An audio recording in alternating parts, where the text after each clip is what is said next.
राधे राधे भक्तजनों, आज आप सुनेंगे एक ब्राह्मण की पुत्र और उनकी पत्नी की कहानी। खूब सुंदर दुख भरी कहानी है। किसी गांव में एक ब्राह्मण और ब्राह्मणी रहा करते थे। उनकी एक ही पुत्र था। उनकी पुत्र के नाम चंदर था। ब्राह्मण और ब्राह्मणी अपना पुत्र से बहुत प्यार करती थी। और दोनों एक दिन सोच रहे थे कि चंदर तो अब 12 हो गया है, उसकी शादी करवा देना चाहिए। उनकी शादी करवा देने से घर में पत्नी आ जाएगी और मेरी बहू आ जाएगी, तो थोड़ा मेरा आराम मिल जाएगा। यही सोचकर ब्राह्मण ब्राह्मणी अपना चंदर को बहुत धाम धूम से शादी करवा देते हैं। घर में बहू आती है। बहू के साथ चंदर कम से कम 2 महीना बिताया था। उसी 2 महीने में उनकी पेट में संतान आ गया था। लेकिन किसी को पता नहीं था, नहीं पत्नी का और नहीं पति का। एक दिन चंदर सोकर उठता है, अपना माँ से कहता है कि माँ देखो, अब तो मैं एक पेट से 2 पेट हो गया हूँ, अब मुझे परदेश जाना चाहिए। माँ ये बात सुनकर बहुत खुश हो जाती है। कहती है कि मेरा बेटा तो अब बहुत बड़ा हो गया है, अब अपना संसार संभालने के लिए बात करता है, कमाने के लिए बात करता है। चंदर कहता है कि माँ देखो, और कितना दिन मैं बैठ कर खाना खाऊंगा, मैं परदेश जाता हूँ कमाने, मुझे तो अब कमाना चाहिए। देखो हमारा एक पेट से 2 पेट हो गया है।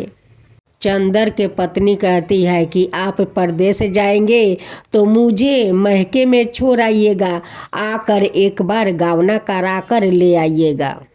सासू माँ कहती है कि बहू तो ठीक है बात कहती है, जा बेटा उसको मायके छोड़ाओ। चंदर अपना पत्नी को छोड़कर वो परदेश चला जाता है। वो 1 साल के बाद लौटता है और उनकी पत्नी का इधर एक संतान खूब सुंदर होता है। उनकी बेटा को देखते देखते 6 महीना का हो गया। जब चंदर परदेश से लौटा तो अपना माँ से कहता है कि माँ मैं जाता हूँ पत्नी को गावना कराने। माँ कहती है कि बेटा जा, तू गावना करा कर अपना पत्नी को ले आओ। जब चंदर अपना ससुराल जाता है तो उनकी सासू माँ उनकी बेटा को गोद में डाल देती है। अब तो चंदर कहता है कि ये किसका लड़का है।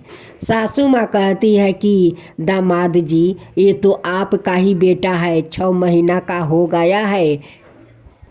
अब तो चंदर भड़क जाता है, कहता है कि सासू माँ 2 महीना में कैसे मेरे पत्नी का पेट में संतान आ गया, ये हमारा संतान नहीं है। ये लगता है मेरे जाने के बाद कोई और के साथ रंग रलिया मनाई है, उसकी ये संतान है, ये मेरा संतान नहीं है। उनकी पत्नी रो रो कर कहती है कि नहीं स्वामी, ये आपका संतान है। वो 2 महीना के अंदर में मेरा पेट में आ गया था, वो मुझे भी पता नहीं था कि मैं आपको बताऊं। 2 महीना में मैं कैसे बता सकती हूँ। जब मैं महके में आई तब मैं समझा कि मैं माँ बन चुकी हूँ। ये देखिए आपका बेटा 6 महीना का हो गया है, ये आपका ही बेटा है। मैं तो किसी दूसरा मर्द को और देखती नहीं हूँ, तो उसकी साथ मैं कैसे रंग रलिया मना सकती हूँ। ये आपका ही बेटा है। चंदर अपना बेटा को घर लेकर आता है और पत्नी को कहता है कि ये नाजायज बच्चा को मैं अपना घर में नहीं रखूँगी, क्योंकि कलंक मेरा लग जाएगा, इसे मैं गंगा में बहा देता हूँ। चंदर को माँ कहती है कि बहू झूठ नहीं बोल रही है, चंदर ये तेरा ही तो संतान है। कहता है कि नहीं माँ, ये झूठ बोल रही है। चंदन उस बाचा को हाथ में टांग लेता है और गंगा बहाने के लिए चल देते हैं। आगे आगे चंदन जाता है या पीछे से उनकी पत्नी रोते हुए जाती है, कहती है कि स्वामी ये आपका ही बच्चा है, ये दूसरा कोई और का नहीं है, ये आपका ही संतान है, इसे गंगा में मत बहाइए स्वामी, गंगा में मत बहाइए। उसी रास्ते से विनायक गणेश जी अपना लव और शुभ के साथ वो कहीं जा रहे थे। वो देखते हैं कि उस औरत बिलख बिलख कर रो रही है और इस आदमी तो बच्चा को गंगा में फेंकने के लिए जा रहा है। गणेश जी कहते हैं, ठहर मूर्ख, तेरी पत्नी रो रो कर कह रही है कि ये आपका ही संतान है, फिर भी तेरा अपना पत्नी पर विश्वास नहीं है। चंदर कहते हैं कि नहीं भगवान, ये मेरा संतान हो नहीं सकता है, मैं तो शादी करके परदेश चला गया तो मेरा संतान कैसे होगा, मैं घर पर रहता तभी तो संतान होगा। विनायक गणेश भगवान कहते हैं कि नहीं रे मूर्ख, एक दिन में संतान आ जाता है और वो तो 2 महीना तू अपना पत्नी के साथ बिताया है। चंदन तो अब गणेश भगवान को बात नहीं सुन रहे हैं, वो चलने लगा।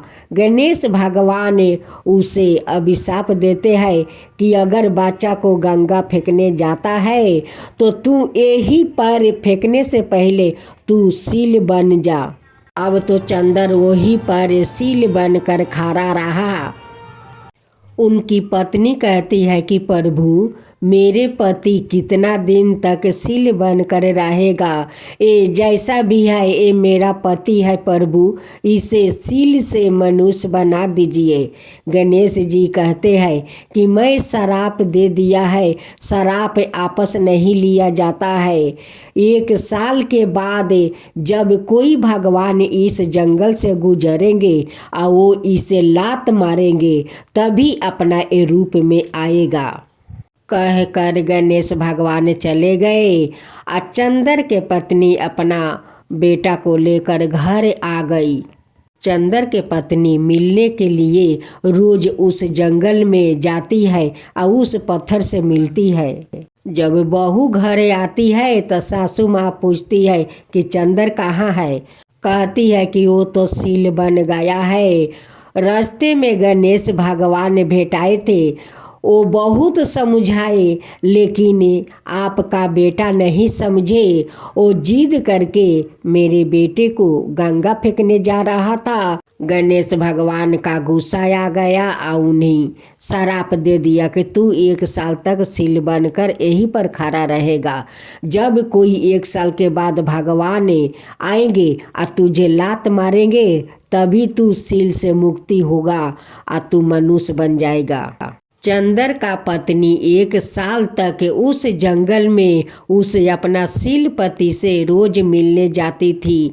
उनकी मन नहीं मानता था, उनका मन में तो कोई छल कपट नहीं था और न ही किसी मर्द के ऊपर वो देखती थी।